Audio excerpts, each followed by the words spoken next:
함께 나눈 하나님 말씀은 신약성경 요한계시록 22장 19절에서 21절까지 말씀입니다. 신약성경 422페이지 요한계시록 22장 19절에서 21절까지 말씀 봉독합니다.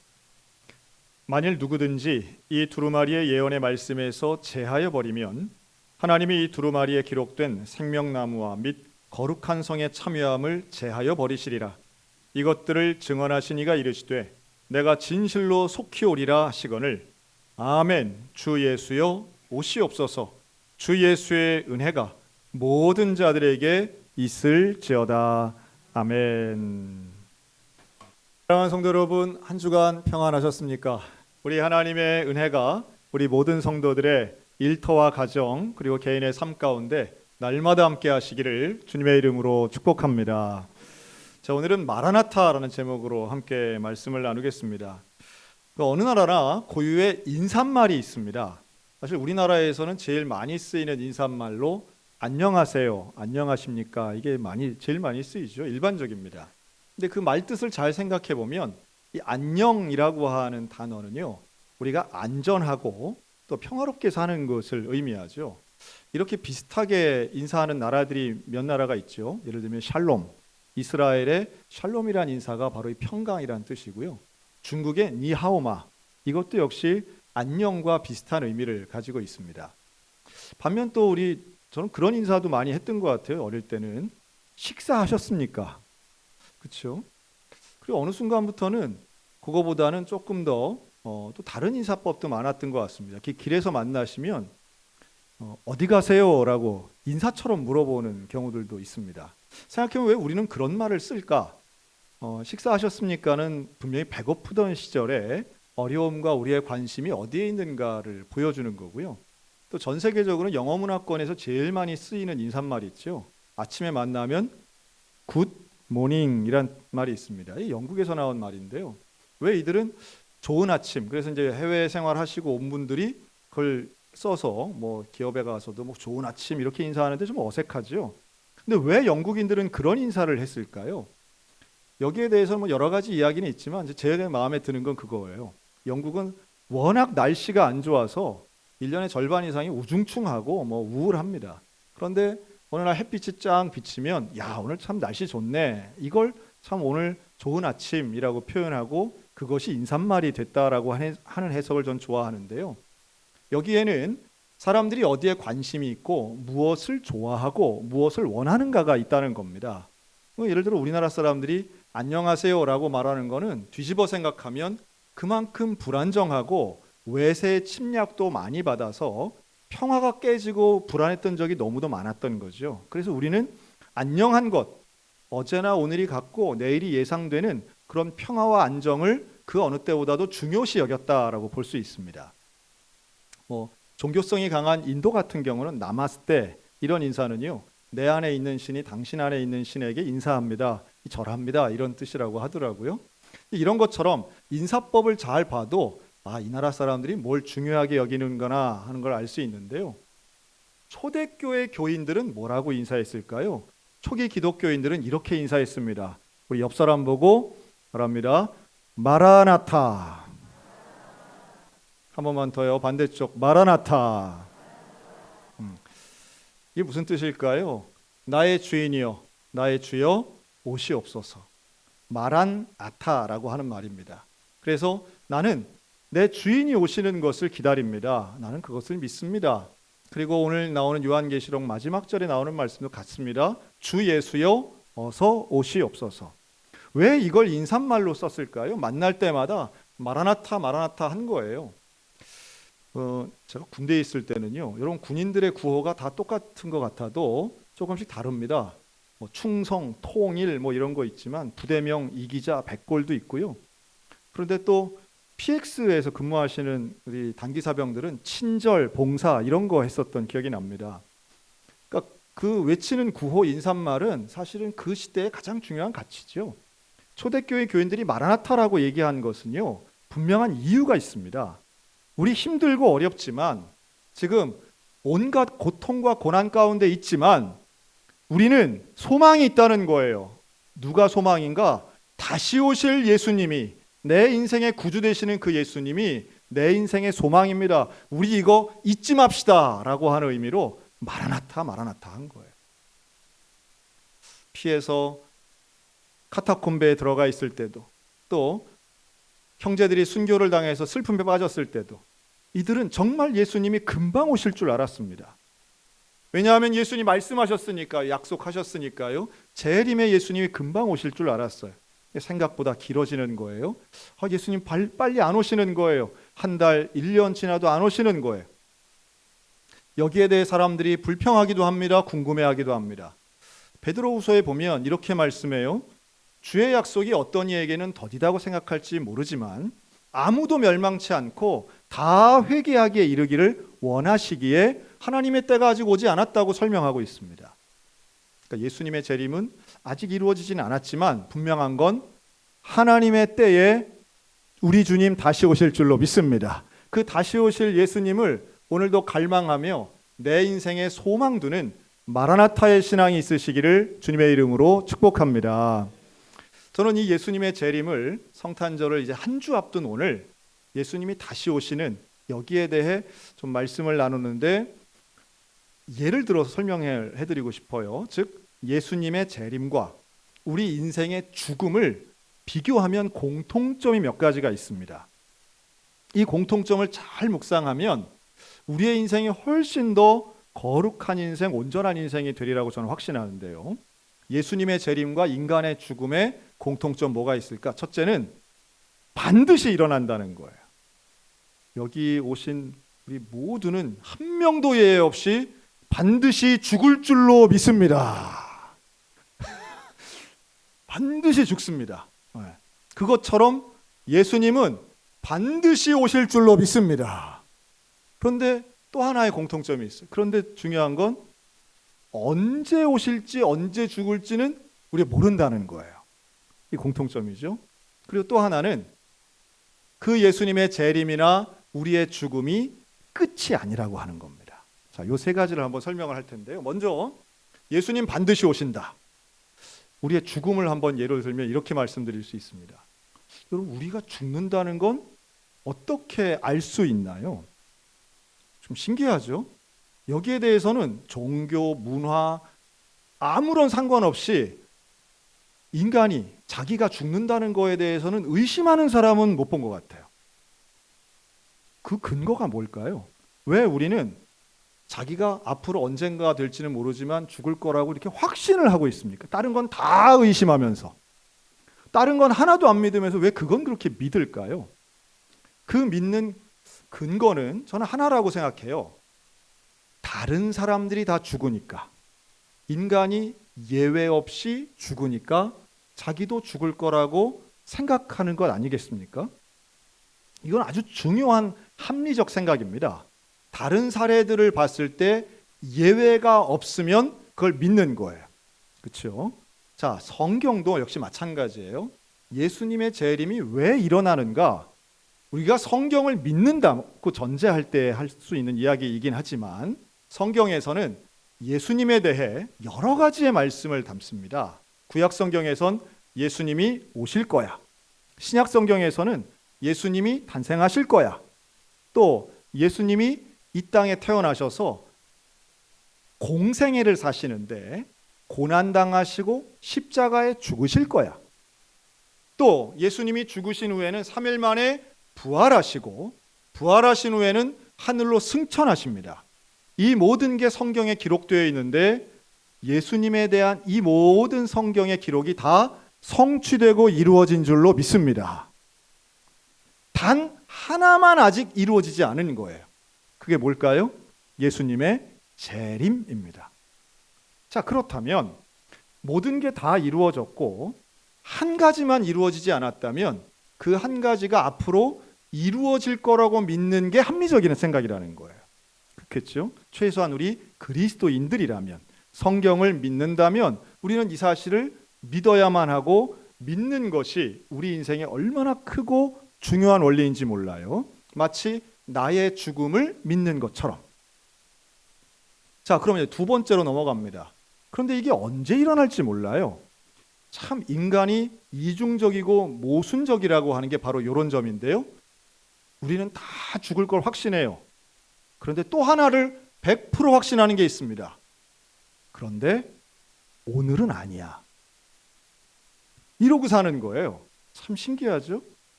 왜 오늘은 아닙니까? 오늘이 아니어야 할 이유는 없습니다.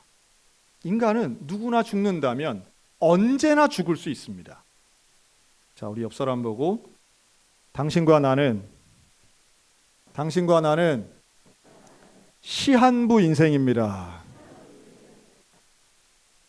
네, 뭐 실제로 질병 때문에 이런 시한부 판정 받으신 분들한테는 혹시 기분 나쁘실 수는 있겠지만 우리 인생의 보편적인 원리예요. 우린 다 시한부입니다. 다만 언제가 끝나는 시간인지를 모르고 살아갈 뿐이고 외면하고 살아갈 뿐인 거죠.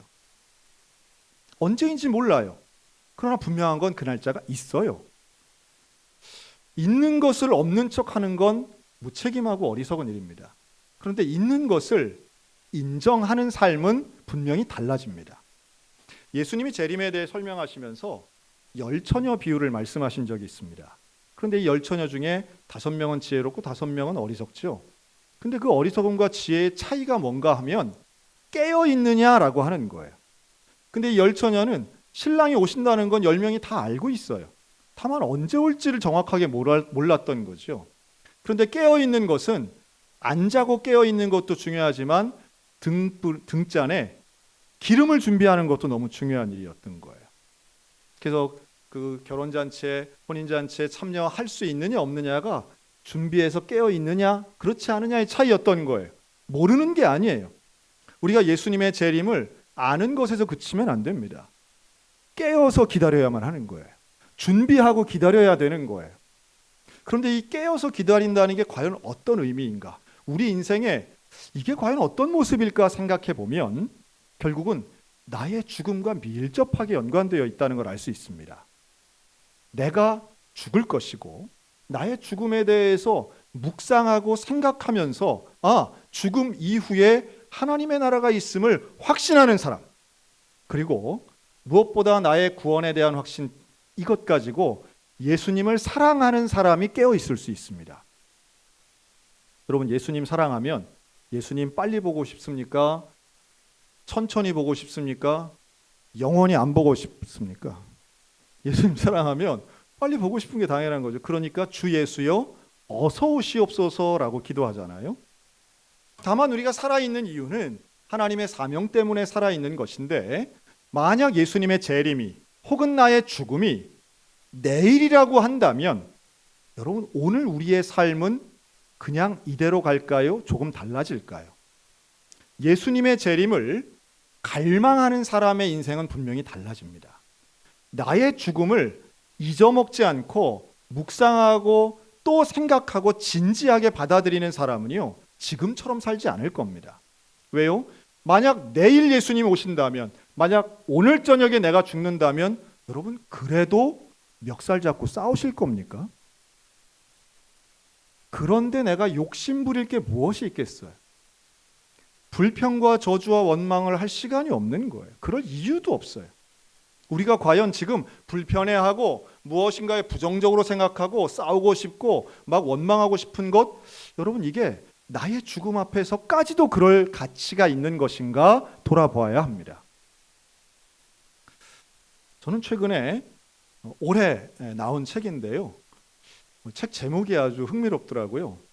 스위스 안락사 현장에 다녀왔습니다 라는 책 제목입니다. 이 책을 쓰신 분은 신아연이라고 하는 작가인데요, 이분이 오랫동안 호주에서 이제 기자 활동을 하시다가 그리고 지금은 이제 작가로 일하는 분입니다. 이분은 신앙이 없는 무신론자, 거의 유물론자에 가까운 현실주의자였습니다. 사상으로 따진다면 상당히 진보적인 그런 분이었어요. 근데 이분이 연락을 하나 받습니다. 자기 글을 좋아하는 한 독자로부터 초청장을 받은 건데요, 이분은 64세의 나이에 폐암 환자였습니다. 그런데 이분은 나는 내 인생의 죽음을 내가 결정하고 싶습니다. 나는 몇 월 며칠 2021년 8월 달에 나는 안락사가 합법인 스위스에 가서 안락사를 스스로 하려고 합니다. 내가 초청장과 비행기표를 보내드릴 테니 스위스로 오셔서 나의 마지막을 기록해 주세요 라고 하는 부탁을 이 신하연 작가에게 합니다. 참고로 안락사는 존엄사와는 제가 조금 구별해서 사용하는 어휘이기도 합니다. 안락사와 존엄사가 어떻게 다른가? 여러분, 우리가 지금 몇 년째 해피엔딩 프로젝트 하잖아요. 그래서 연명치료라든가 혹은 삽관치료라든가 이런 불필요한 의학의 도움을 받아서 생명을 연장시키는 것을 우리가 일정 나이가 지난 다음에는 하지 않는 것에 대해서 제가 계속 말씀을 드렸습니다. 이것은 의료적인 도움을 받지 않고 자연스러운 죽음을 맞이한다라고 하는 측면에서의 존엄사라고 할 수 있고요. 안락사는 그게 아니에요. 안락사는 자기가 죽는데 의료적인 도움을 받습니다. 그래서 실제로 약물이나 가스를 자기 몸에 투여해서 즉시로 죽게 하는 것이 안락사입니다. 물론 고통이 없는 죽음이기도 하죠. 근데 이 안락사는 우리나라에서는 불법입니다.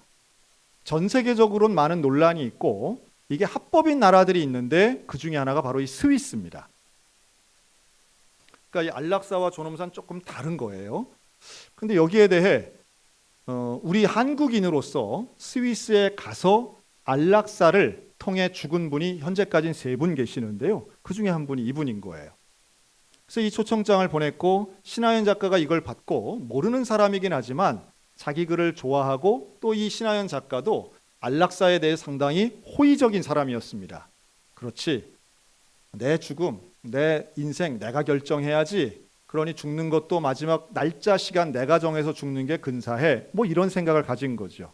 지금 대한민국 국민 중에 안락사에 찬성하시는 분이 상당히 많습니다. 제가 볼 때는 안락사와 존엄사를 혼동하기 때문이라고 저는 보고 있습니다. 어쨌든 2021년 8월이 되어 스위스로 갑니다. 비즈니스석에 초청되어서 여기에 친구들을 포함해서 9명이 모입니다. 스위스에서는 이 사람의 현재 상황, 또 개인의 의견서 이런 것을 받아서 안락사를 허용하게 됩니다. 스위스 안에서 합법적으로 안락사가 이루어지는데요. 어떻게 이루어지는가 하면 병원 침대에서 몸에 들어가면 즉각 죽는 약물을 링거처럼 연결합니다. 그리고 마지막 순간 밸브를 본인이 열게 합니다. 그러니까 이 안락사를 당하시는 분들은 질병은 있을지라도 스위스까지 20시간 넘게 비행기를 타고 갈 수 있고 가서도 4박 5일 동안 밥 먹고 술 먹을 수 있는 건강이 있는 분들인 거예요. 그러니까 마지막에 본인이 하는 거죠. 저는 그 호스피스 병동에서 오랫동안 일한 간호사들의 책을 본 적이 있는데요. 여러분, 사람이 마지막에 죽기 직전에 어떤 말을 제일 많이 할까요? 호스피스 병동에서 근무했던 간호사들이 기록한 책에 의하면 제 예상은 이랬습니다. 고맙습니다. 감사합니다. 사랑합니다. 뭐 이런 말 제일 많이 하지 않을까? 혹은 미안합니다.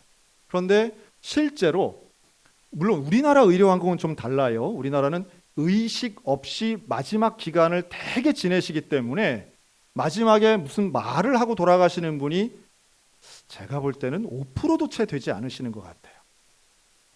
그렇기 때문에 여러분, 연명의료치료에 대해서 정말 잘 생각하셔야 됩니다. 마지막에 말을 할 수 있다는 건 참 귀한 은혜 중에 하나인 것 같아요.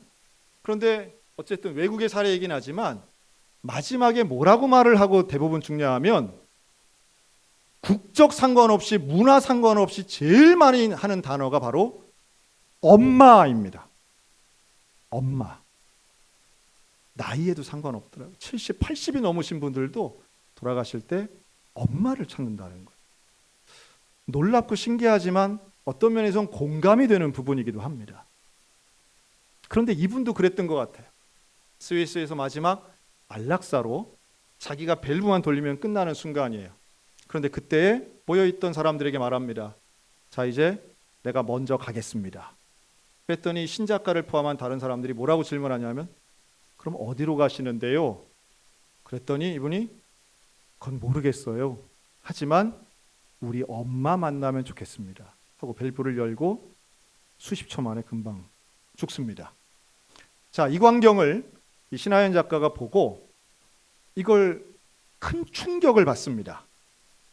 이 책에 그리고 돌아와서 1년간 준비해서 책을 냈는데요. 그 책의 제목이 스위스 안락사 현장에 다녀왔습니다입니다. 타인의 죽음이긴 하지만 사람이 죽는 모습을 가장 가까이에서 보며 본인이 평생토록 가지고 있던 생각이 완전히 달라진 거예요. 어떻게 달라졌느냐? 이렇게 씁니다. 죽음 앞에 무신론은 없다. 죽음 앞에 무신론은 설 자리가 없다는 거예요. 어떤 형태로든 영혼의 존재, 신의 존재를 결국 사람은 인정할 수밖에 없구나. 타인의 죽음이긴 했지만 내 죽음을 돌아봅니다. 그럼 나는 어떻게 할까? 나도 죽게 될 텐데 나의 죽음은 어떤 의미가 있을까? 고민하기 시작합니다. 잠이 오지 않아요. 내 죽음의 문제가 어떻게 하면 해결될 수 있을까? 고민 끝에 결국 이 신작가는 어디로 가느냐? 교회로 갑니다. 교회로 가서 복음을 듣습니다. 성경을 읽습니다. 놀랍게도 그 간절하게 깊은 고민 끝에 그는 몇 달 만에 하나님을 만나고 예수를 믿게 됩니다. 저는 이분의 책을 보면서 너무 놀랐습니다.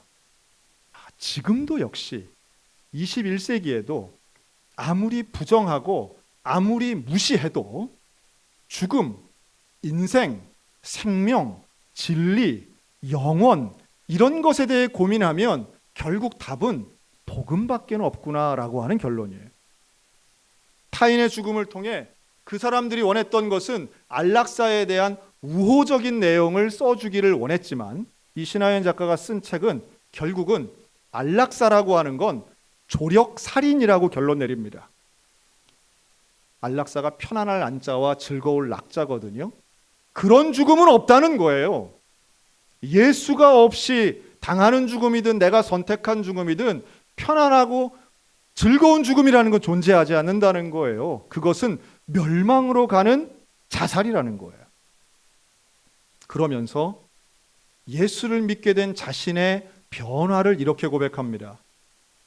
지금 내가 만난 하나님을 1년 전에 만났더라면 그분 손에 복음을 전했을 텐데 천국으로 가는 티켓은 스위스에서는 절대로 발행되지 않는다는 것을 분명히 알려드렸을 텐데 늦은 것이 안타깝습니다 라고 결론처럼 씁니다.